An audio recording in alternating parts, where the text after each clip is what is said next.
बिस्मिल्लाहिर्रहमानिर्रहीम। रब्बिशरह ली सदरी व यस्सिर ली अमरी वहलुल उक़दतम मिन लिसानी यफ़क़हू क़ौली या मुक़ल्लिबल क़ुलूबि सब्बित क़ल्बी अला दीनिक। अस्सलामु अलैकुम व रहमतुल्लाहि व बरकातुहू to all my dear students. वालेकुम अस्सलाम व रहमतुल्लाहि व बरकातुहू। प्यारे बच्चों, खुश रहिए, हंसते मुस्कुराते रहिए।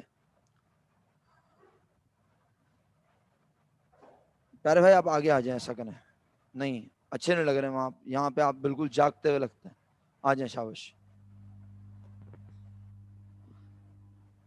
मेरे बच्चों, एक यूनिट है आज की क्लास में हमारे पास, और कल आपकी क्लास का टाइम टेबल यानी ओवरऑल टाइम टेबल जो हम अपलोड करते हैं, वो मैंने नंबर ऑफ टाइम्स ट्राई किया अपलोड करने का, बट वो नहीं हो रहा था।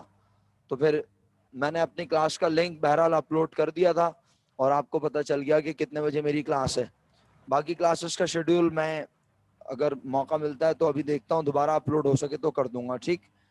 फिर इंटरनेट भी जो है वो प्रॉपर नहीं है, तो आवाज़ इंटरनेट प्रॉपर ना होने की वजह से आपको नहीं आ रही है, लेकिन अभी मैं डेटा कनेक्शन से इस वक्त क्लास ले रहा हूँ, तो इंशाल्लाह उम्मीद है कि आवाज़ बेहतर हो जाएगी। जिन लोगों के पास आवाज़ बेहतर नहीं है वो रीज्वाइन कर लें मीटिंग को। हमने कल की क्लास में जो डिस्कस कर लिया, बस उस पर 2 लाइनें कहकर बात आगे बढ़ाते हैं, और फिर आप अपना रिस्पांस बताएं, दें, और फिर हम मज़ीद आज की क्लास में कोशिश करते हैं कि थ्योरी का कोई जुमला ना बोलें, ना पढ़ें। हाँ, लेकिन डिस्काउंट की नेचर क्या है ये आपसे पूछूंगा और आपको बताऊंगा, और उसके बाद एक प्रैक्टिकल एग्जाम्पल हम यहाँ आज ही की क्लास में कोशिश करेंगे, आज अटेम्प्ट कर लें, ठीक। तो कल की क्लास में हमारी ये बात हुई।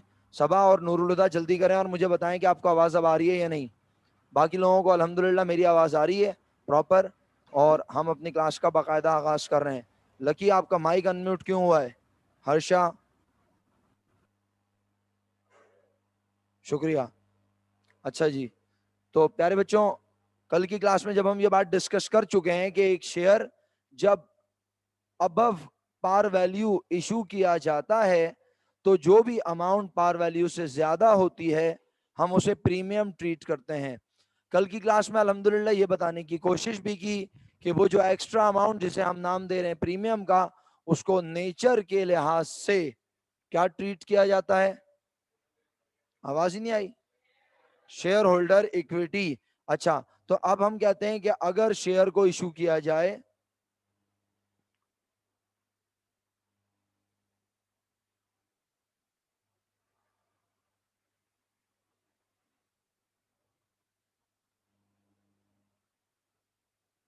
अमाउंट बिलो पार वैल्यू, और हम कहते हैं बिल फर्स ₹1।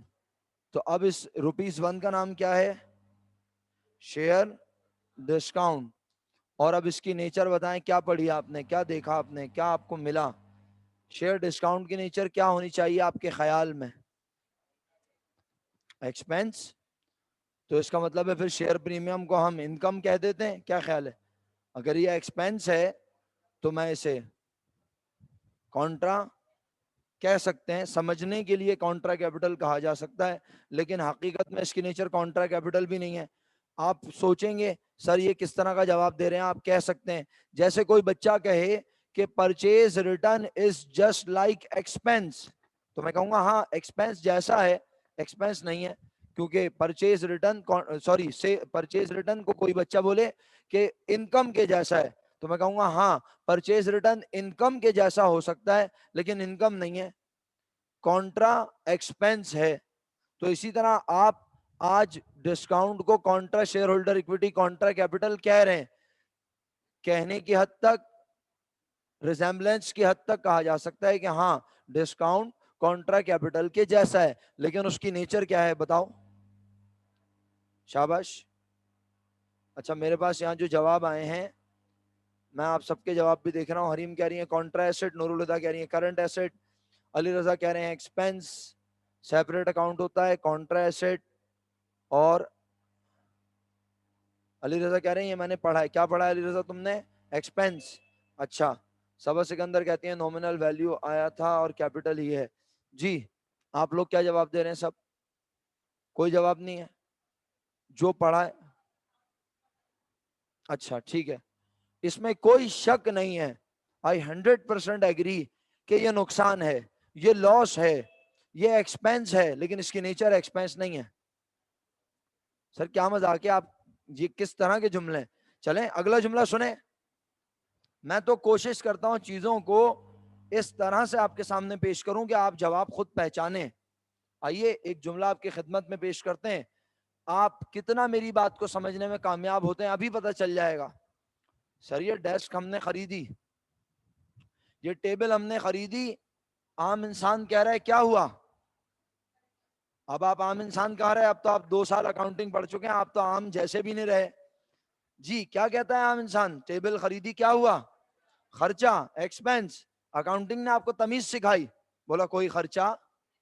अच्छा तो अकाउंटिंग ने बोला कोई खर्चा नहीं हुआ और जिंदगी भर कोई खर्चा नहीं होगा, ये डैश यूं ही रहेगी सदा बहार, कयामत वाले दिन ये इसमें बम फटेंगे और ये खत्म हो जाएगी।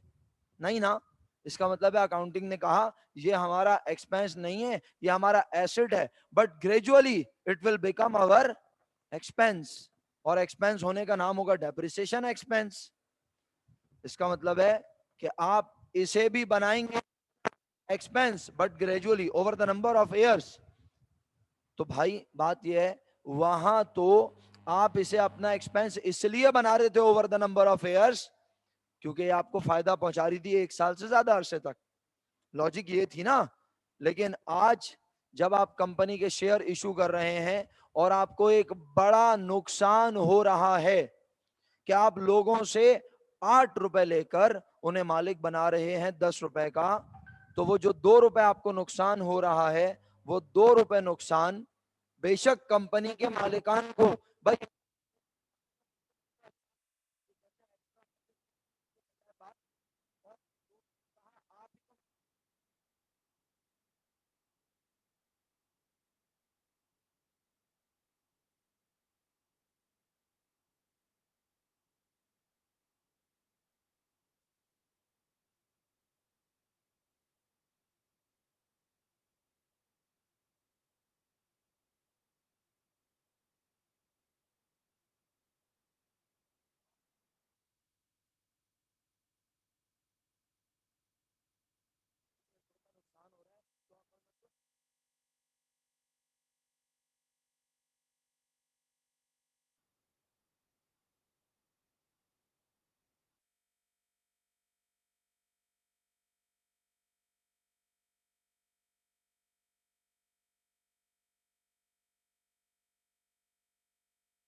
जी अब बताएं, आवाज आई?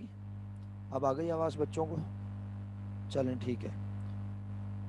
जब किसी के पास आवाज ना आ रही हो तो वो मैसेज तो करता है, लेकिन एक बार तरीके से अनम्यूट करके बोल भी सकता है कि सर आवाज नहीं आ रही। अब मुझे बताएं हसनैन करीम, कहाँ तक आपने मेरा जुमला सुना? मैं वहीं से कंटिन्यू करूं क्योंकि सबसे पहले आपने मैसेज किया था। इस्माइल भाई आपने भी मैसेज किया, लेकिन बहुत तरीके से अनम्यूट करके नॉर्मल आवाज में आप बता सकते हैं कि सर आवाज नहीं आ रही, तो मैं बता दूंगा। जी बताएं इस्माइल, कहाँ तक मैंने आखिरी आवाज आपको कहाँ तक आई है, क्या बात समझ में आई? मैं वहीं से कंटिन्यू करूं? इस्माइल अनम्यूट करो।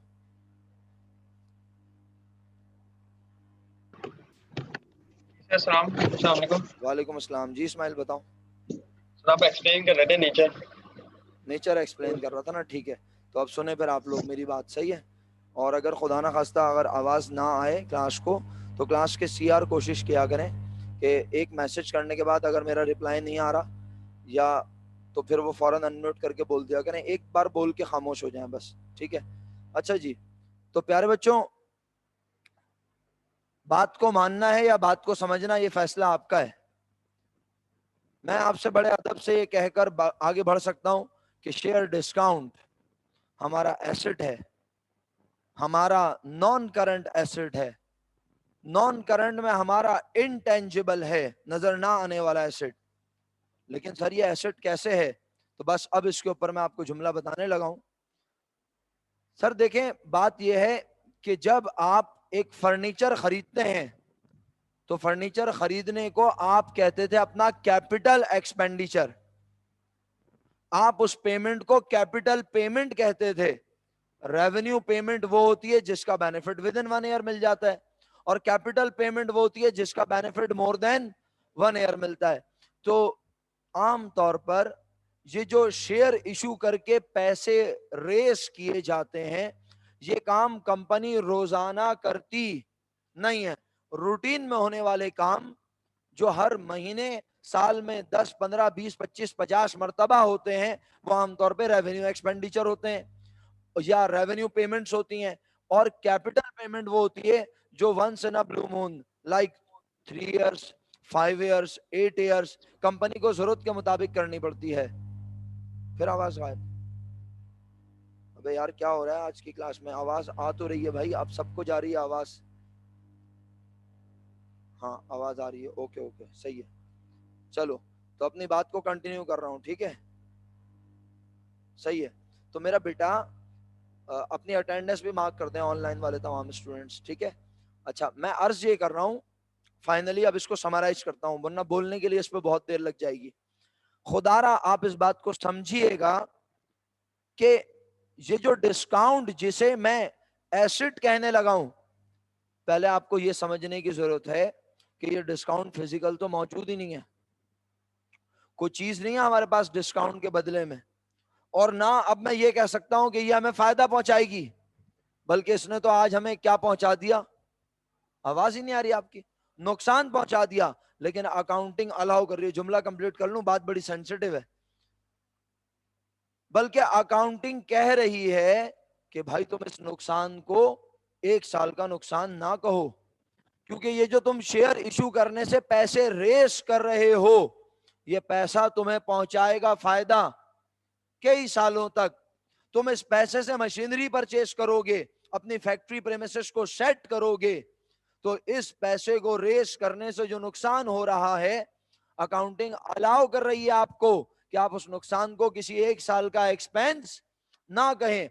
बिल्कुल वैसे जैसे फर्नीचर खरीदने से भी नुकसान हो रहा है, लेकिन अकाउंटिंग अलाउ कर रही है कि आप उसे किसी 1 साल का नुकसान ना कहें, over the number of years उसे स्प्रेड कर दें, डिस्ट्रीब्यूट कर दें। तो ऐसे ही मेरे प्यारे बच्चों, अकाउंटिंग कह रही है कि शेयर इशू करने से जो नुकसान हो रहा है, और शेयर कौन सा, चाहे ऑर्डिनरी चाहे प्रेफरेंस, और आगे हम एक और चीज पढ़ेंगे डिबेंचर, तो उसके ऊपर भी ये नुकसान हुआ करेगा, लेकिन वो इशू करने से कंपनी का कैपिटल का कोई ताल्लुक नहीं है। डिबेंचर जो है, आप शायद पीओसी में अगर पढ़कर आए, तो वो a type of credit instrument, वो जो है कर्जा लेने के लिए कंपनी इस्तेमाल करती है। तो समरी है इस बात की कि मेरे बच्चों, कंपनी जब अपने सिक्योरिटीज को इशू करती है, like ordinary share, preference share, और उस पर कंपनी को नुकसान होता है कि वो 10 रुपए वाला पर्चा आवाम को 8 रुपए, 9 रुपए, 7 रुपए में देती है, तो कंपनी उस नुकसान को किसी 1 साल का नुकसान नहीं कहती, बल्कि कंपनी उस अमाउंट को पहले कैपिटलाइज कर लेती है। कैपिटलाइज का मतलब अपना एसेट ट्रीट कर लेती है। इतनी बड़ी अमाउंट को एक्सपेंस कहने का मतलब कंपनी पहले साल ही एक बड़ी अमाउंट ऑफ लॉस रिपोर्ट करेगी। शेयर होल्डर्स को हार्ट अटैक आ जाएगा, बोलेंगे पहले साल ही कंपनी को इतना बड़ा लॉस। जिन लोगों ने कंपनी में 10 रुपए वाली चीज 8 रुपए में खरीदी, इसलिए खरीदी कि कंपनी उन्हें पहले साल ही लॉस बता दे। तो अकाउंटिंग अलाउ कर रही है कि आप इस लॉस को over the number of years में स्प्रेड क्यों कर सकते हैं।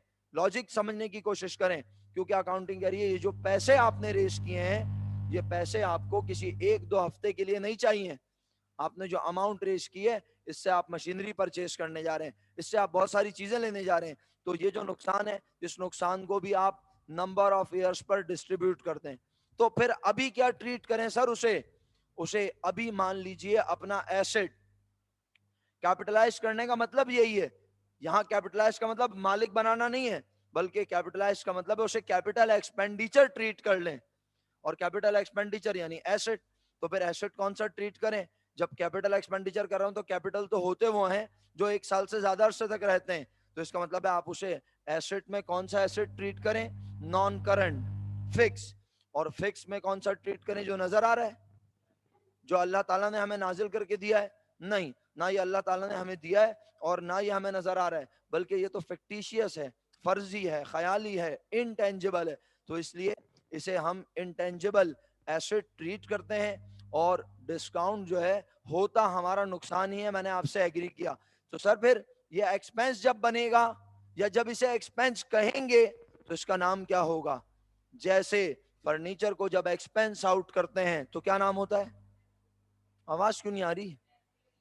क्यों भाई शफात, बोलो। फर्नीचर, बस सर ये सवाल का जवाब ले लूं फिर मैं आ रहा हूं जी। फर्नीचर को जब आप एक्सपेंस आउट करते हैं तो किस किस नाम से करते हैं? तो बोलो ना, क्या हो गया? बैटरी खत्म हुई है तुम्हारी?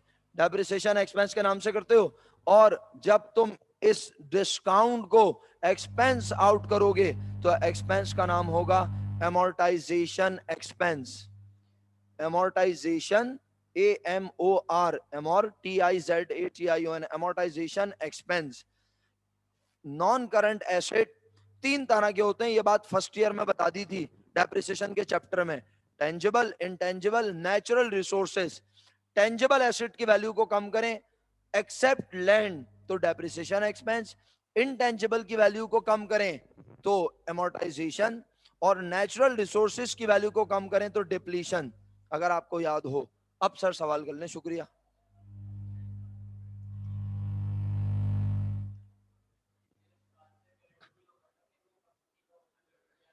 हैं? हाँ हाँ, मैं आपके ही लिहाज से सोच रहा हूं।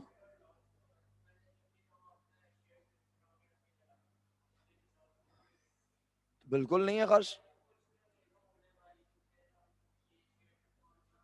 तो सर हम तो आपके लिए अकाउंटिंग कर भी नहीं रहे ना, हम तो कंपनी के लिए अकाउंटिंग कर रहे हैं। क्या ख्याल है? मुझे क्या गर्ज आपने शेयर कितने में लिया, किससे लिया, आपको कितना प्रॉफिट मिलेगा? मुझे मुझे भी इससे कोई गर्ज नहीं है। मैं तो कंपनी के लिए अकाउंट। हाँ, तो भी मुझे आपसे कोई गर्ज नहीं है। सर मैं आपके लिए अकाउंटिंग थोड़ी पढ़ रहा हूँ, मैं कंपनी के लिए अकाउंटिंग पढ़ रहा हूँ। आपको प्रॉफिट हो रहा है, लॉस हो रहा है, आप 10 वाला शेयर 12 में खरीद रहे हैं, 2 रुपए में खरीद रहे हैं, आपकी फैमिली आपको ट्रांसफर कर रही है, मुझे भी उससे कोई गर्ज नहीं है। मैं कंपनी के लिहाज से सोच रहा हूँ। कंपनी आज 10 रुपए वाली चीज मार्केट में आवाम को 8 रुपए में दे रही है, कंपनी को 2 रुपए नुकसान है। और कंपनी यानी कंपनी कह रही है हाँ ना, तो शेयर होल्डर को तो 10 रुपए का मालिक बना दिया ना। शेयर होल्डर को कब हुआ है? मैंने कब कहा शेयर होल्डर को नुकसान हुआ? मैं कह रहा हूं उसे जो भी हो भाई, वो आप चीज 8 रुपए की खरीद के मार्केट में किसी को 12 में बेच दें, कंपनी के पास क्या होगा? कंपनी के पास सिर्फ ओनर चेंज होगा। आपने वो 8 रुपए की चीज आगे लेके किसी को 15 रुपए में पहना दी, कंपनी के पास तो कौन चेंज हुआ? सिर्फ अशकान के बजाय ओनर चेंज हो गया। क्या ख्याल है? लेकिन कंपनी कहेगी हमने ये सर्टिफिकेट कितने में दिया था? 8 रुपए में, और मालिक बनाया था, जिसे भी बनाया था 10 रुपए का। तो वो जो 2 रुपए हमने कम लिए थे, हमें उसे अपना एक्सपेंस बनाना है, और हमने उसे अभी फॉरेन एक्सपेंस नहीं बनाया, हम उसे एक्सपेंस बनाएंगे over the number of years. थोड़ा सा सवाल और सोच लें, अगर आप कुछ, मैं आपको अगर नहीं समझा पा रहा या आप अपनी बात डिलीवर नहीं कर पा रहे सही से तो मुझे बताएं जी। कोई सवाल अभी तक आप में से किसी के दिमाग में कोई क्वेश्चन? बहस नहीं करता माशाल्लाह, बहुत प्यारे बच्चे हैं। एक दो बच्चे ऐसे इधर उधर के सवाल कर लेते हैं, वो एक्सेप्शनल क्वेश्चन करते हैं वो लोग भी, आर्ग्यूमेंट्स नहीं सर करते वो लोग जी। सर ऐसे हम गुडविल जो है वो भी हमारा इंटेंजिबल एसेट है, और एंड में जब बिजनेस लिक्विडेट होता है तो उसको सेल करते हैं तो लॉस हो जाता है, क्योंकि वो सेल नहीं होता है इस वजह से वो लॉस हो जाता है। लेकिन बिजनेस की ड्यूरेशन में तो वो हमारे इक्विटी को बढ़ाता है ना, तो शेयर डिस्काउंट तो इक्विटी को भी नहीं बढ़ा रहा और उसको बेच भी नहीं सकते, तो वो तो एंड में लॉस ही रहा है। तो मैं भी तो उसे लॉस ही कह रहा हूँ। मैंने कब बोला कि वो शेयर होल्डर को बढ़ा रहा है? मैंने बोला वो भी लॉस है, लेकिन अकाउंटिंग हमें अलाउ कर रही है, जैसे अकाउंटिंग हमें अलाउ कर रही है कि फर्नीचर को फौरन खर्चा नहीं कहो, उसे over the number of year expense out करो। है कोई माइकल लाल जो बता सके कि पहले साल फर्नीचर इस्तेमाल करने से एग्जैक्ट उसकी वैल्यू कितनी कम होती है? लाओ दिखाओ कोई नहीं। खूबसूरत है दुनिया में, मुझे सबसे बोल रहा हूँ, है कोई जो बता सकता है कि आपके बैठने से कितने रुपए इसकी वैल्यू कम हुई भाई? नहीं बता सकता। अकाउंटिंग ने मेथड्स बताए हैं, सिर्फ अकाउंटिंग ने तरीका कार हमें दे दिया है ताकि सारी दुनिया में एक जैसा काम हो रहा हो। अगर आप डिमिनिशिंग मेथड फॉलो कर रहे हैं तो डिमिनिशिंग मेथड से डेप्रिसिएशन चार्ज कर रहे हैं। हकीकत में चाहे आपने उस चीज को उस बेदर्दी से इस्तेमाल किया हो या ना किया हो, उसकी वैल्यू कम हुई हो या ना हुई हो सकता है मार्केट में उसकी वैल्यू बढ़ गई हो, कुछ लेकिन नहीं हम कहते हैं क्योंकि हमने चीज खरीद ली है और हमने उसे खरीदते हुए अपना खर्चा ट्रीट नहीं किया तो हम उसे एक्सपेंस बनाते हैं over the number of years. और अकाउंटिंग हमें ये ट्रीटमेंट इसलिए बता रही है ताकि क्योंकि हम उस चीज को इस्तेमाल कर रहे हैं, रेवेन्यू जनरेट कर रहे हैं, और एक वक्त आएगा वो हमारे लिए काबिल इस्तेमाल नहीं होगी। उस वक्त हम कहेंगे कि हमारा 5 लाख रुपए का खर्चा अचानक उस 5वें साल बैलेंस शीट में अपेयर होगा। तो इतना बड़ा खर्चा अपेयर होने से क्या होगा, या तो पहले साल ही आप 5 लाख रुपए खर्चा दिखा दें तो भी आपका प्रॉफिट एकदम डाउन, या 5वें साल आप एकदम 5 लाख रुपए खर्चा दिखा दें तो भी आपका प्रॉफिट एकदम डाउन। अकाउंटिंग एरिया उस 5 लाख रुपए के फर्नीचर को 5 साल में खर्चा बनाओ, बस इसी तरह इसके बारे में बात हो रही है। जी हरीम, कुछ समझ आई मेरी बात? मैं आपका सवाल तो समझ ही गया था शायद। हाँ जी भाई सर। अशकान भाई, कुछ फायदा है? आपने रीशफल किया अपने सवाल को, कुछ कंफ्यूजन है? आपका चेहरा बता रहा है कि आपको मेरी बात समझ में नहीं आई।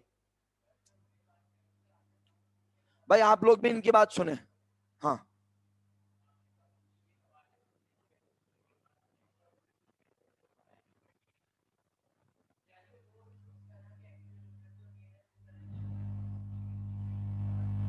नहीं नहीं, इससे इस बात का कोई ताल्लुक नहीं है, वो इनिशियली हो, बाद में हो, पहले हो, कंपनी बनने के 5 साल बाद मालिक बने, कंपनी 5 साल के बाद भी तो मार्केट में दोबारा शेयर इशू कर सकती है।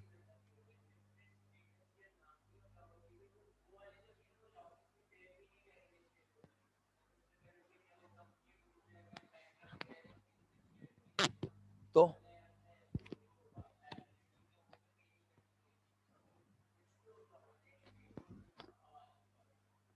मैं आपका सवाल समझ ही नहीं पा रहा कि आप पूछना क्या चाह रहे हैं। असल में आप शेयर होल्डर के पॉइंट ऑफ व्यू से क्या पूछना चाह रहे हैं?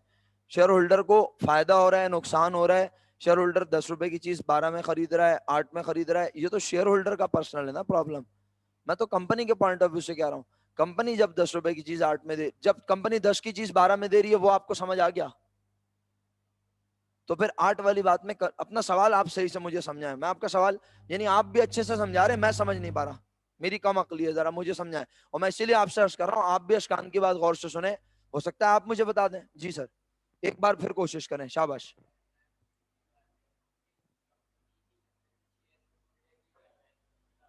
कंपनी की नजर में शेयर होल्डर की क्या हैसियत है? कंपनी के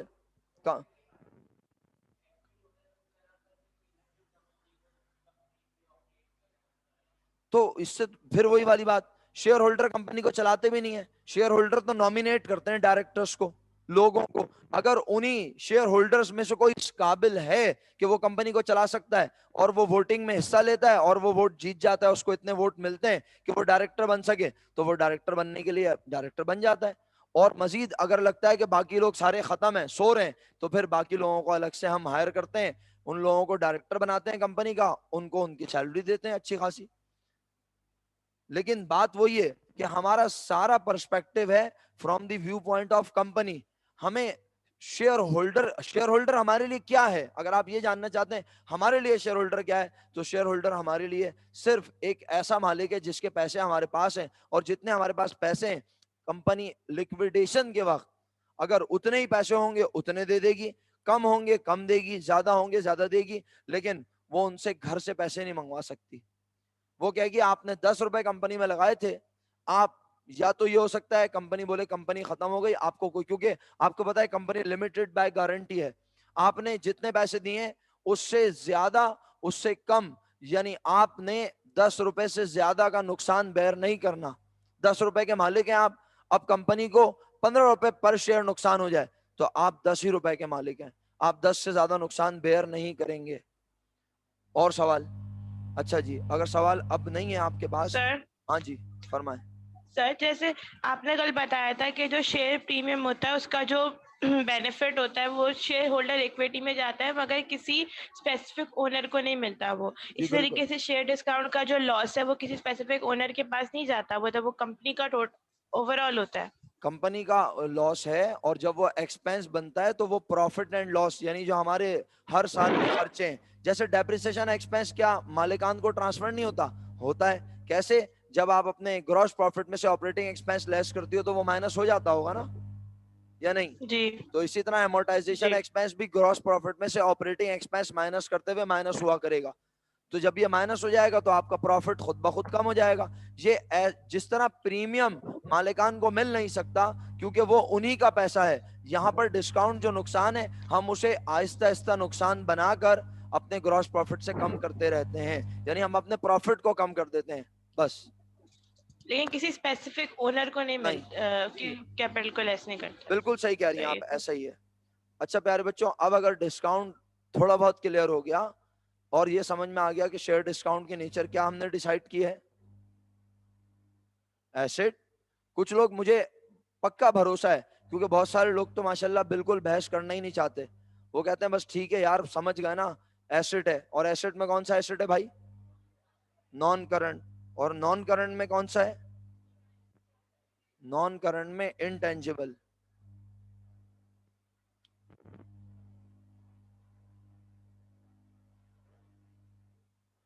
तो बस अब ये करते हैं जनाब, जो टाइम हमारे पास अगर बचा थोड़ा बहुत, उसमें हम ये करते हैं कि आपको बताते हैं।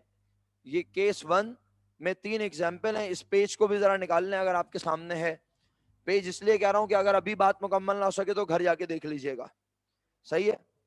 पेज नंबर देखें क्या है, ये आप चेक कर सकते हैं। केस 1 है एग्जाम्पल, 20,000 शेयर एप्लीकेशन रिसीव हुई है। मिल गया पेज? पेज नंबर बताओ। नंबर 2, 242, 242, पेज नंबर 242 मिल गया है बच्चों? नहीं? बताएं, 20,000 एप्लीकेशन रिसीव हुई हैं, जबकि 18,000 शेयर्स को क्या किया जा रहा है बताओ? अलॉट किया जा रहा है। और पार वैल्यू और फेस वैल्यू शेयर की कितने रुपए है? 10 रुपए। और कह रहा है 2,000 शेयर एप्लीकेशन को हमने क्या कर दिया? वापस कर दिया। इसका मतलब है हमने ऑफर कितनी की थी?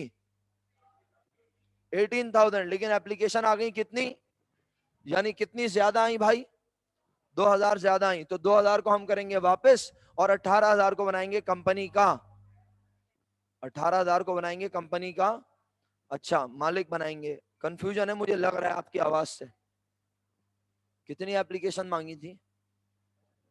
बोलो ना भाई, सो गए क्या? कितनी एप्लीकेशन मांगी और एप्लीकेशन आई कितनी? तो भाई क्या सबको मालिक बना दूं? नहीं, मालिक बनाऊंगा जितनी एप्लीकेशन ऑफर की थी। कितनी? तो 18,000 को बनाऊंगा कंपनी का मालिक और बाकी 2,000 को करूंगा उनके पैसे वापस। तो आइए जरा इसकी एंट्रीज देखते हैं। कह रहा है रिक्वायर्ड में पास necessary journal entries for share allotment of the following assumption separately. पहले हम फर्ज करेंगे कि जो 18,000 एप्लीकेशन आई हैं, 20,000 एप्लीकेशन आई हैं, वो कितने रुपए के हिसाब से आई हैं बताओ? इसका मतलब है कोई शेयर प्रीमियम इन्वॉल्व, कोई डिस्काउंट इन्वॉल्व नहीं हुआ। अगर नहीं हुआ तो आओ तेजी से बोलते हैं, पैसे कहां पर आए? कितने पैसे, कितनी एप्लीकेशन के पैसे आए? 20,000 एक एप्लीकेशन पर आए, 10 रुपए, तो 2 लाख रुपए बैंक में आए। और ये सारा पैसा है कंपनी की। बोलो ना यार, बोल ही नहीं रहे हो, सन्नाटा पड़ा हुआ है।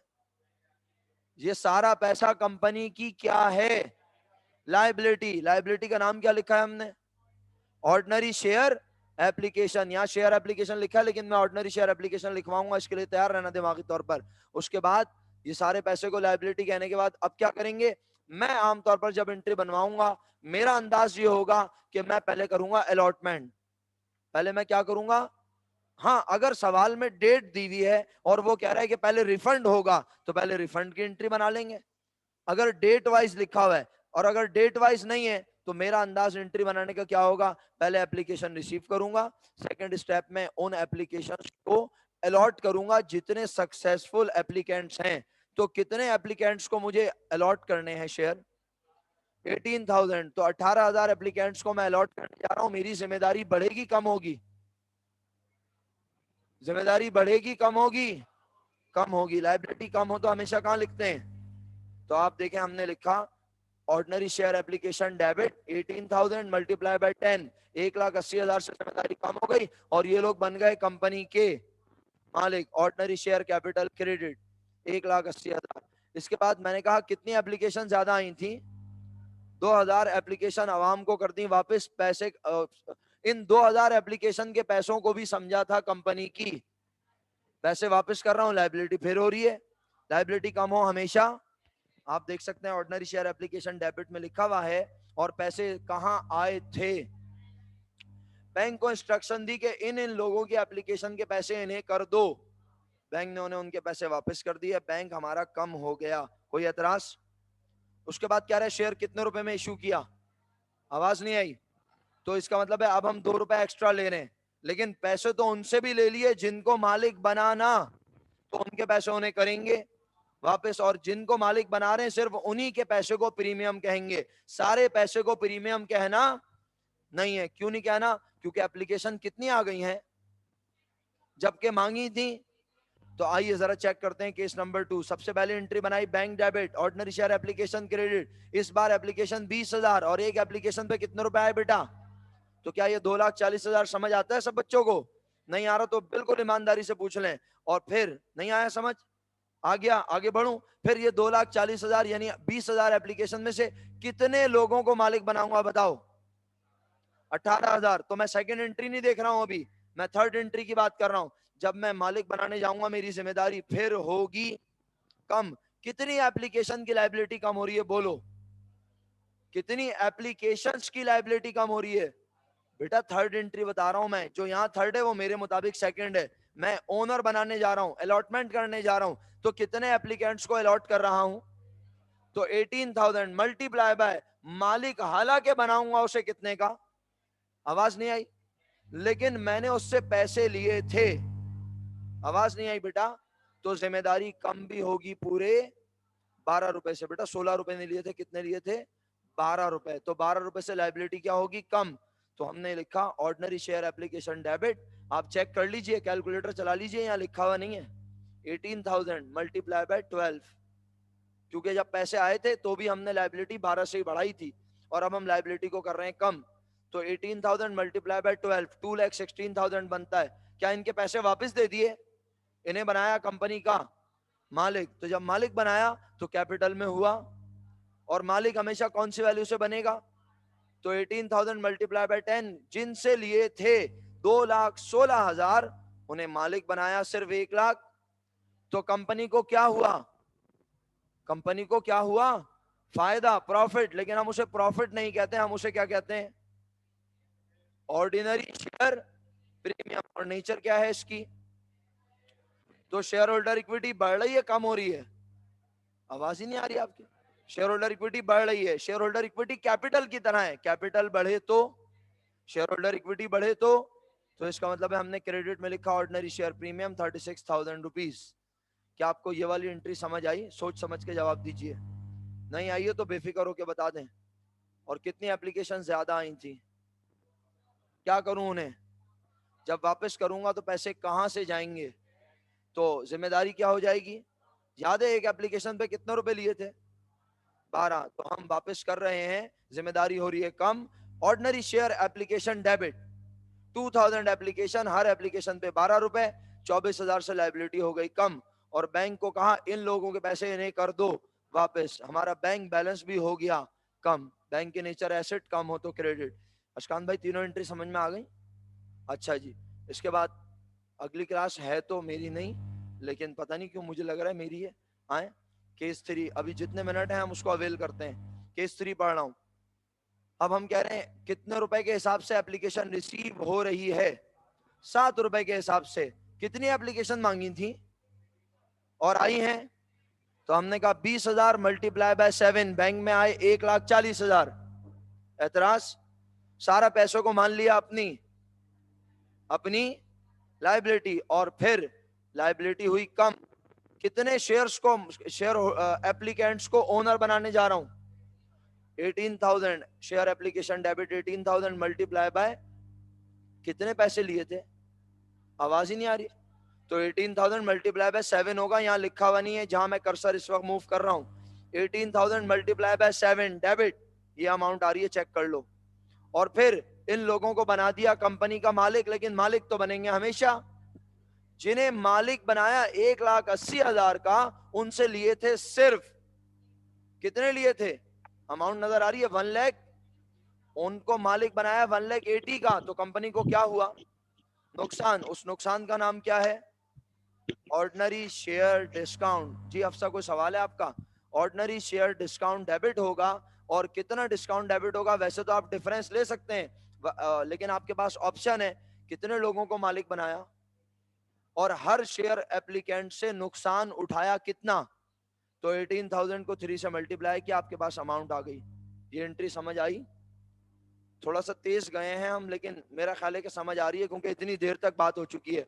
और थर्ड एंट्री में हमने अवाम के पैसे उन्हें कर दिए वापस, 2,000 एप्लीकेशन 7 रुपए के हिसाब से वापस की।